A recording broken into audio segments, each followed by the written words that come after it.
Tough sell, eh? Not the car, you, because I know what you're thinking and I don't blame you. It's an old Ford Escort, move along, nothing to see here. Only. It does have a better power to weight ratio than a 911 GT3. It gets its dampers from the same firm that Gordon Murray does for the T50. And it has a more power dense engine than an Aston Martin Valkyrie, one that revs to 10,000.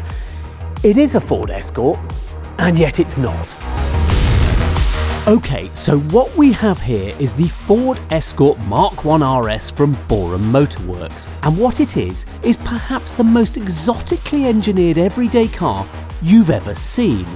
It's not a resto mod, but an officially sanctioned new car, fresh from the ground up and created with Ford's blessing.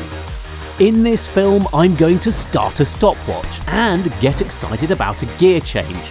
I'm also going to give you a full explainer inside and out, show you into every nook and cranny, including underneath, tell you why there's not one engine but two, compare it to some far more extravagant cars, and talk about why it could be a true great. So I'm going to start by talking to you about the surface stuff, the more superficial bits, and then we'll get into the technical detail of the car. But the first thing I want to do, rather unfashionably, is start with how much it costs. And then once you've picked yourself up from the floor, we'll see whether you think it justifies that. So this car is £295,000 plus VAT, 350k, and that is a starting point, and it is not by any means a finishing point. So it's very expensive for what is an old Escort. But first, what do you think of the way it looks? I mean, that is still such a classic shape. I love the bubble arches. All that side of things is just gorgeous. So from far away, you stand and you look at it and you just think, it's an old Escort. Yes, it's a cool one with bubble arches, but why isn't that 60, 70 grand, not 350? It's one of those cars that when you get into the detail of it and start looking at it, you can start seeing what's been done. So obviously, yes, it's got a different light signature and that looks quite cool, but it's when you start picking out all the billet aluminium parts on this car and the fact it's bumperless and looks quite cool. But the billet aluminium, okay, it gives the car a real texture and depth to the detailing that just looks really cool. Look at these door handles, they're just beautiful, they're really nice to hold. And you can see it all the way around the car, even when you get round to the back, because look, they've got the same sort of four light motif here. These rather beautiful little exhausts, which I'm really glad they haven't just made them massive, that they remain small, but just detailed because they're sort of chrome finished and they've got the little Boreham Motorworks signature on them. Enamel badges. These are rather lovely, but apparently they are the heaviest thing on the car, relatively, and if you took them all off from around the car, it would save about 5 kilos. Again, over here, the Escort and the RS, that Escort is again billet aluminium. It's rather beautiful. But what I want to show you really is what's under the back, and then I pick out this rather lovely key, which has got a proper amount of heft to it, open up, old school, and then look. This is clearly not an old Escort, is it? Carbon panel here, carbon surround there, the beautiful fuel tank left very much on display. It's a rather gorgeous thing. That pretty curvaceous body is still mostly steel, but the chassis underneath has been entirely reinforced, so it's now 50% stiffer. But I don't want to get ahead of myself with the technical stuff, so let's take a look inside. Okay, the cabin. It's tiny in here. You can mainly tell that when you look at the size of the seats, because they look huge in here. They're actually not, they're just regular seats. And Boreham will do you a load of different versions. If you don't want this, there's like a one-piece bucket, and they'll do a smaller carbon bucket if you like. And personally, I think having a one-piece in here would just look really good, but it would have a few drawbacks. The main one would be very hard to get bags or anything in and out of the back. They've got helmet holders in the back of here, very natty. And then a carbon fibre roll cage, which just looks terrific back there. And then you're thinking, I'm still in an Escort. I've got a carbon fibre roll cage. This is a bit wrong, isn't it? But then you're not going to be looking backwards most of the time. You're going to be looking forwards. Driving position, the seats for me would need to go down a bit. But I love the deep dish steering wheel. I just love the fact that it feels super tactile in your hands. It's exactly how you want it to be. And everything is really close. If you look at just the action of the switchgear here and then the dials as they come up, there's about the whole design of the car. It still looks like an Escort in here, but it's a bit of retro-futurism to it. It's had that 21st century makeover that gives it a more modern vibe. And yet, there's still the basics of it, you know, how upright the A-pillars are, how close the windscreen is, the fact it's still got windy windows are still very much old school Escort. But carbon fibre door panels here, very tactile leather. The air vents up here as well are nice.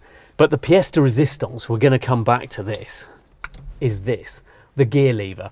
The positioning of it to the steering wheel, it's perfect. Dogleg first gear, then 5-speed, and just listen. I could sit here and play with this all day. It's absolutely, that shift is wonderful. I mean, it looks great. I quite like the fact it's got this long lever on it because it's just put it in exactly the right spot. I mean, compared with the handbrake, which I don't like the look of so much, it sort of feels like it needs this hard finisher on the end of the handbrake because this feels a bit clunky. And hey, handbrakes in old Escorts should be an important part of the driving experience if you ask me.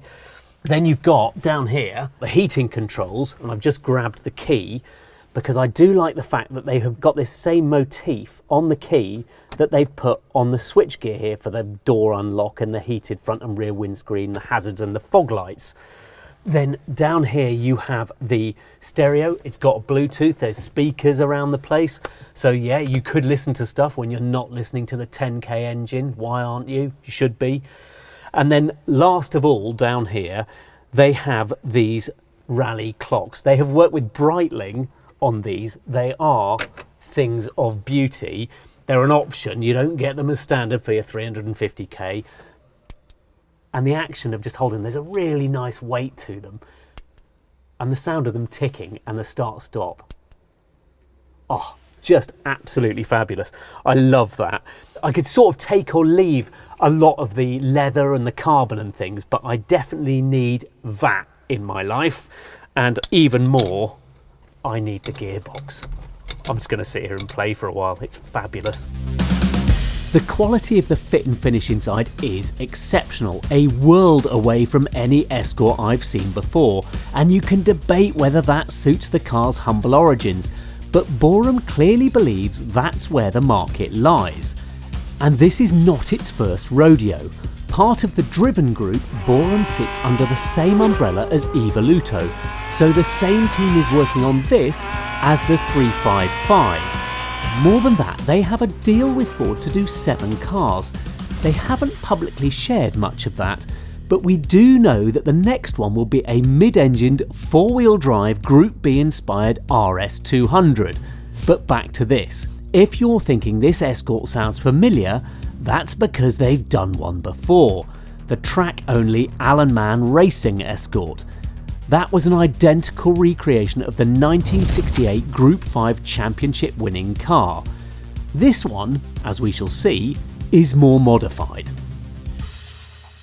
Right, let's get into the meat of it, shall we? And I'm going to tell you now, try not to get distracted too much by the engine. We will come out on and talk about it in detail, but right now we're going to sort of work our way around it and then get back to it, because although it is beautiful and stunning, it's arguably not the most important thing in the engine bay. This is the chassis plaque, and this is the thing that tells you this is an official Ford sanctioned continuation car. Now that doesn't actually mean that they've had to follow the exact template of an old Escort. Although this outwardly has the bubble arches and everything of the old Alan Mann car, it doesn't have the exact same technical makeup underneath, because where that car had a beam under the front that carried the engine and the suspension and was a bit limited, this has an entirely bespoke front subframe underneath, completely redone just for this car, and that has a few benefits. Not only does it enable them to move the engine further back and the wheels further forward, giving them better weight distribution, it's about 55 front, 45 rear, it also gives them lots more variation on the suspension geometry, because they can move it all around on the top mounts here, and then they've also got two-way adjustable R53 dampers, the same people that do them for Gordon Murray, underneath. And here's another nice sort of analogy with the Gordon Murray T50. This car does have power steering, but only really for low speeds. It's got electric power steering on the shaft, but as the speed picks up, it backs off completely. They're sort of sorting the tuning for it at the moment, but like the T50, this has a power steering system that's designed to basically switch off as you go faster, so you get all that lovely steering feel.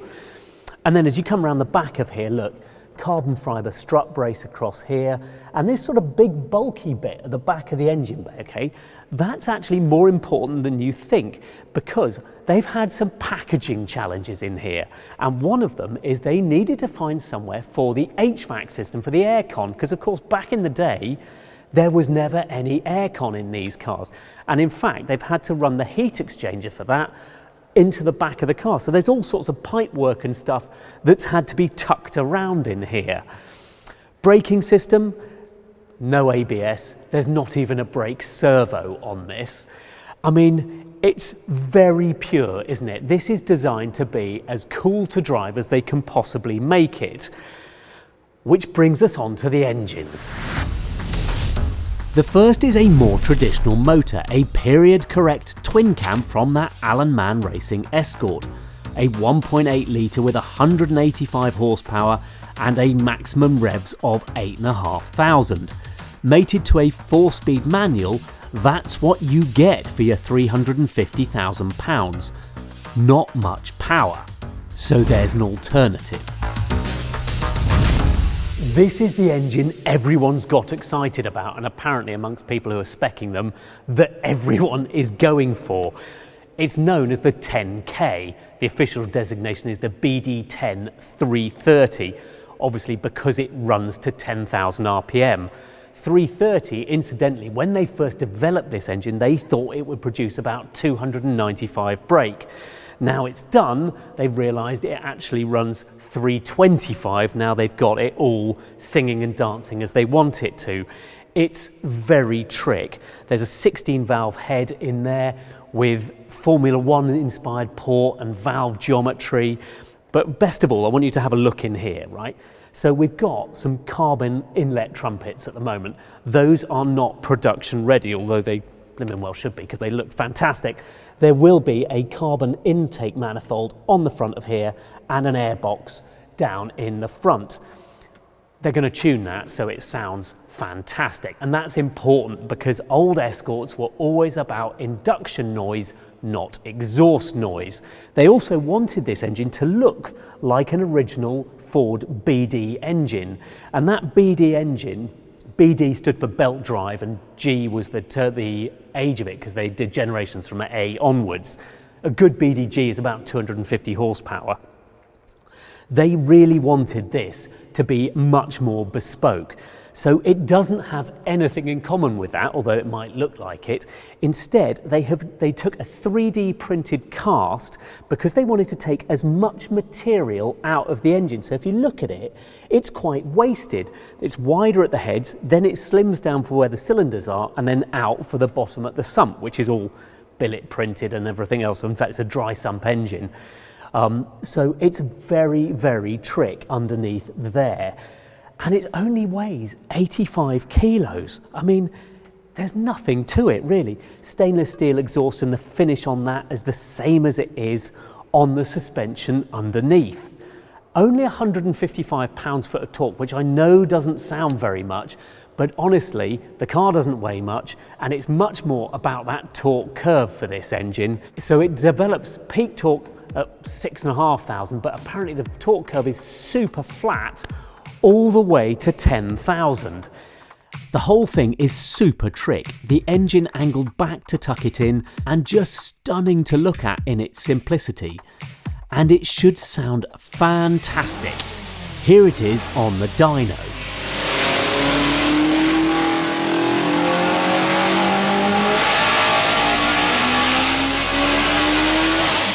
But let's talk power density for naturally aspirated engines. The V8 in Ferrari's 458 Speciale, widely considered one of the finest naturally aspirated engines in history, produces 133 horsepower per litre. The flat 6 in Porsche's latest GT3 RS, 130 horsepower per litre. The V12 in Ferrari's 12 Cilindri, 126 horsepower per litre. The exotic Cosworth V12 in the Valkyrie, 153 horsepower per litre. The Boreham 10K? Well, a 2.1 litre developing 325 horsepower makes for 155 horsepower per litre. The only factory engine that rates higher is the 4 litre V12 in the GMA T50. There is partially a reason for this. Because only 150 are being made, it doesn't have to undergo such strenuous emissions testing. However, let's not detract from this engine. It promises to be wild. Instead, let's go and have a poke around underneath, where we find a whole new front subframe, which has allowed them more freedom with the suspension design. The uprights and lower wishbones are things of beauty. Plus there's the two-way adjustable R53 dampers. At the back, the leaf springs of the original Escort have been ditched, replaced by coils, and the suspension is now trailing arms with Watts linkages. The solid axle used to be made of iron and weighed nearly 100 kilos. Now it's aluminium with titanium axle tubes, and it's half the weight. All of this lightweight engineering means the Escort RS weighs just 895 kilos, which means a power to weight ratio, if you have the 10K engine, of 363 bhp per tonne. A 911 GT3 Touring manages 355 bhp per tonne. So it'll be plenty fast enough for road use, plus it has a 2-year 20,000 mile warranty. As with the Evoluto 355, Driven's methodology seems to be to over-engineer things to an obsessive degree, way beyond anything an Escort strictly needs. And there are good alternatives, not least the 250 horsepower MST Escort, which I drove a couple of years back and absolutely adored. That's closer to what an Escort used to be and is less than half the price of this. If you are still thinking, ooh, £350,000 is a lot of money for an Escort, you're not wrong. This is a heartland mass market car, and you'd hope that even a modified one would be affordable. However, there is modified and then there's modified. And this one, the detail in the design and engineering is exceptional. So if it helps, think of it this way. Don't look at it and see Escort. Think instead, what's the best template for the ultimate B-road car? And you'd go, right, it should have a high revving, naturally aspirated engine that sounds fantastic, a manual gearbox, it should be rear drive with super playful handling, it should be easy to see out of, and probably above all, it should be light and it should be small. Ladies and gentlemen, the Ford Escort Mk1 RS.